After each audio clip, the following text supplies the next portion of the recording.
Achegámonos tamén a unha homenaxe, neste caso, para a escritora e pintora Betty Villanego. Hoxe presentábase no Concello Estradense esa homenaxe que merece, evidentemente, a xa desaparecida Estradense.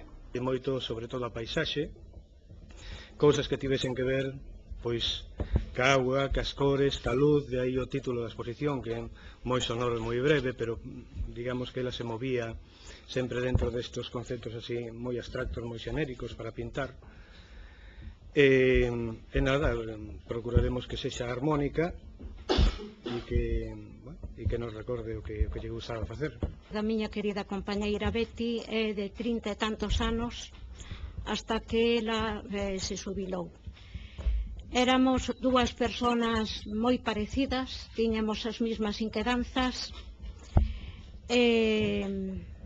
Emocionoume moitísimo solamente de recordar o moito que quería ela aos seus alumnos, tanto dentro como fora do centro.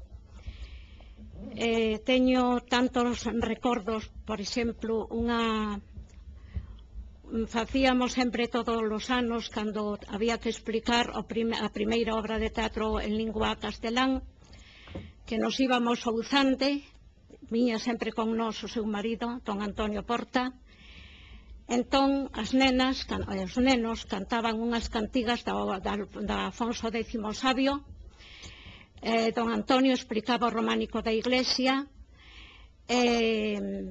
Despois as nenas recitaban Dios creador, que maravilla, que levaban fotocopiado pois unhas páxinas desta primeira obra de teatro, O auto dos Reyes Magos. E logo as levábamos ás escadas onde vaise para o campo da feira, ali ensellábamos o agnus e o ábside pintado por Castelao, que logo remataban sempre no Museo de Pontevedra vendo. Esta era unha actividade que facíamos todos os anos, por decir unha, pero éramos dúas persoas de pie o sea, éramos, como se di, de pie de obra.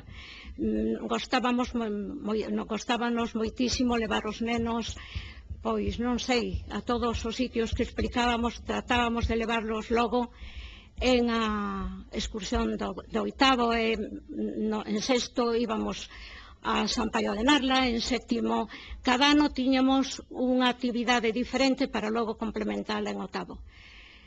É dicir que era unha persoa extraordinaria e moi fácil, pero de verdad, con estas palabras non digo quen era a miña amiga querida Beatriz.